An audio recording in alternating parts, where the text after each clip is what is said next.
जोङो दा आङो दा नोंथांमोन मिडियाखौ गिबियाव गोसो गोरबोजों बरायनानै लाग्रोबाय आरो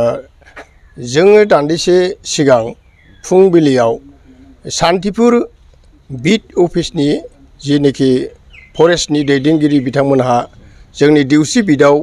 खबर हरनायलाय जों गोख्रै फैनानै बे बेंगलनि स्ल' लरि आरो आसामाव बुङो लाजिगि बान्दर बे लाजिगि बान्दरखौ सिमला बागाननि गासै थागिबि रायजो राजाफ्रा गय बागानाव खान्थाल बिफाङाव बानानै थानायखौ नुनानै बे मा जुन्थु बेखौ गोमोनांनानै सोमोनांनानै बिथांमोनहा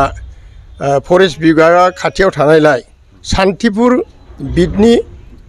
जायफोरनाखि दैदेनगिरि बिथांमोननो खबर हरनानै बे बागान सिमलागुरि गामिनि रायजो राजाफ्रा हमनानै गथायहरो आरो बे गथायहरनायजों लोगोसे सान्तिपुर बिटनि जाय इनचार्ज बिथाङा डिउसिनि इनचार्जजों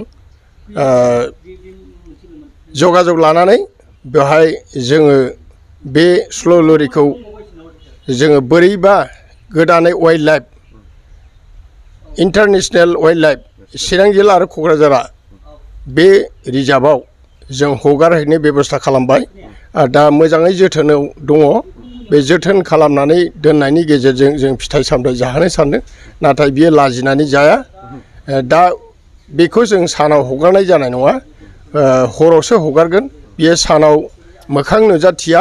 हरावसो मोखां नुजाथियो आरो हरावसो जायो जानाय आदारखौ बेनिखायनो जों दान्दिसे उनाव बेखौ मोजां जोथोन दोननानै दा हरनि 7 रिंगायाव बेखौ हगारहैनाय जासिगोन गोजोन्थों।